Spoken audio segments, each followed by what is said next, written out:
Olá pessoal, tudo bem com vocês? Iniciando mais um vídeo aqui no canal e o tema de hoje a ser abordado é sobre visão. Eu vou ler com vocês Números 13, alguns versos do capítulo 13 de Números, tá bom? Tá assim: 12 homens são enviados para espiar a terra de Canaã.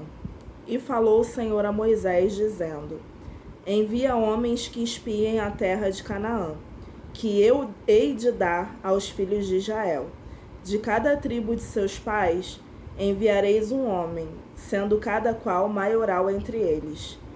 E enviou-os Moisés do deserto de Parã, segundo o dito do Senhor. Todos aqueles homens eram cabeças dos filhos de Israel. Agora a gente vai pular para o verso 17. Enviou-os, pois, Moisés a espiar a terra de Canaã, e disse-lhes: Subi por aqui para a banda do sul, e subi a montanha, e vede que terra é, e o povo que nela habita, se é forte ou fraco, se pouco ou muito. E qual é a terra em que habita, se boa ou má? E quais são as cidades em que habita, se em arraiais, se em fortalezas? Também qual é a terra, se grossa ou magra, se nela há árvores ou não? E esforçai-vos e tomai do fruto da terra. E eram aqueles dias os dias das primícias das uvas.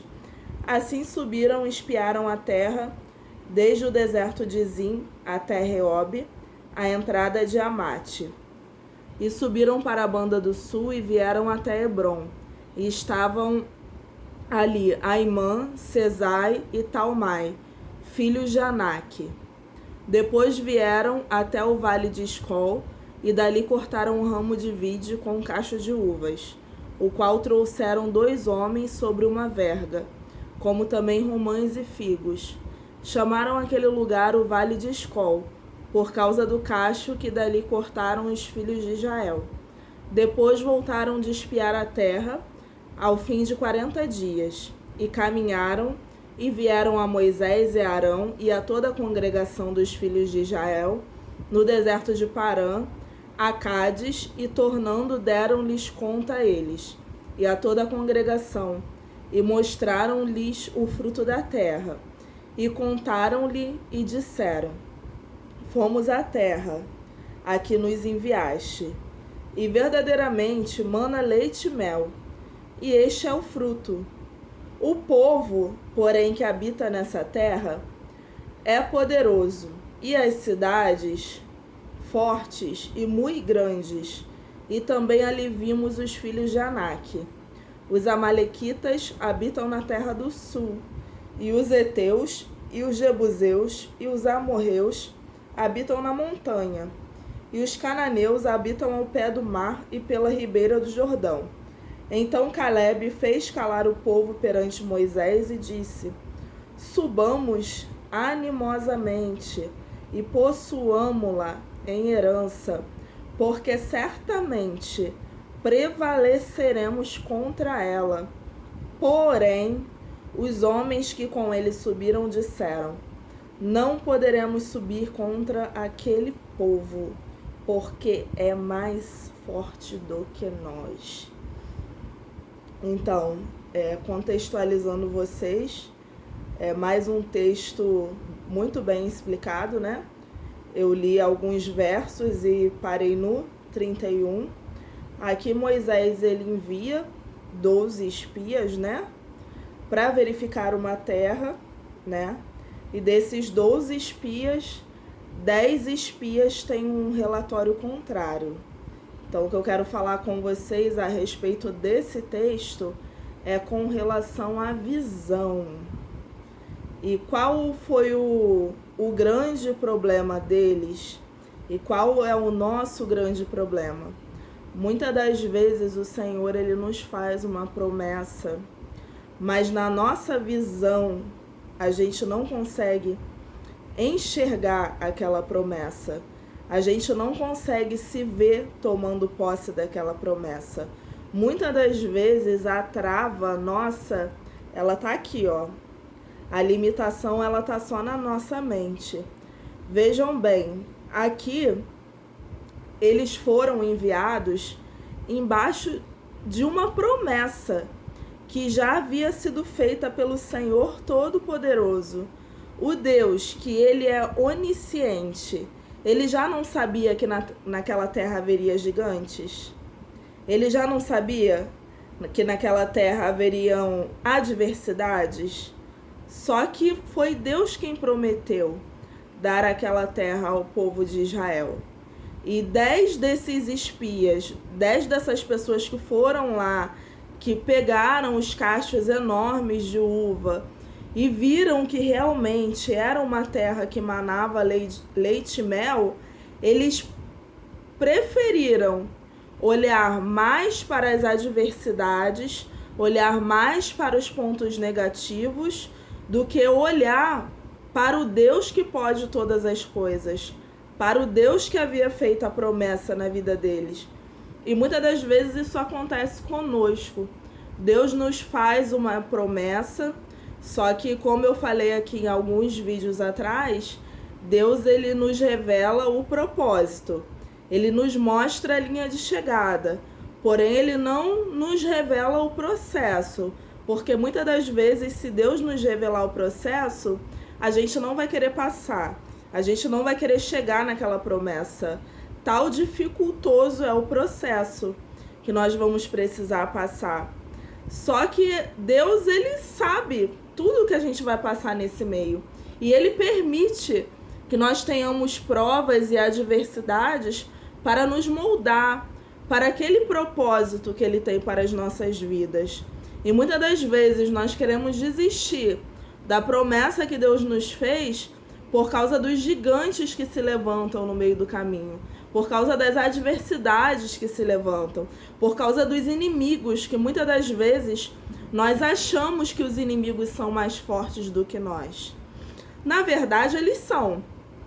Se você parar para pensar, nós não podemos com os demônios, falando de reino espiritual. Só que o Deus que habita em nós, ele pode todas as coisas. Não há Deus mais poderoso do que ele. Então, contra Deus, ninguém pode. E quando nós escolhemos servir a Cristo, habita em nós o Espírito Santo de Deus, que é o próprio Deus. E contra Deus, o inimigo não pode. Contra Deus, os demônios não podem. Então, assim, que a gente venha fixar a nossa mente nessa palavra. Eu sei que eu não posso. Eu sei que a promessa é grande. Eu sei que os inimigos, eles estão contra mim. Porém, o meu Deus é maior do que todos eles, né? O meu Deus, ele vai desbaratar o exército do inimigo. E eu vou alcançar, em nome de Jesus, aquilo que Deus prometeu para a minha vida. Pode parecer impossível, pode parecer inalcançável, pode parecer que está demorando, só que o Deus que fez a promessa, ele tem um tempo certo para cumprir cada promessa que ele fez nas nossas vidas. E Deus usa o tempo para nos aperfeiçoar, para nos aprimorar, para que ao nós chegarmos naquela promessa, a gente saber que quem fez aquilo na nossa vida foi Deus, que não foi a força do nosso braço, que não foi o nosso intelecto, mas o Deus Todo-Poderoso, que pode todas as coisas, foi Ele que fez. Outra coisa que eu gostaria de falar com vocês é a respeito da forma como a gente enxerga as coisas. Você percebe, muitas das vezes, gente, deixa eu beber uma água. Muitas das vezes, você percebe que as mesmas pessoas passam por situações parecidas. O que muda é a reação. E a reação muda tudo. Porque, na verdade, uma morte de um ente querido que pode levar uma pessoa a ter um processo depressivo, né? Pode levar a outra a ter uma tristeza, mas não, Deus levou e eu vou continuar com a minha vida. Então você vê uma mesma situação. Vamos supor grau de parentesco, né? Vamos supor que seja numa família onde o pai faleceu e aí a mãe e a filha perderam o pai, né? E aí é um tipo de amor diferente, é óbvio que é um amor diferente. O amor da esposa e o amor da filha. Só que as duas tiveram uma perda.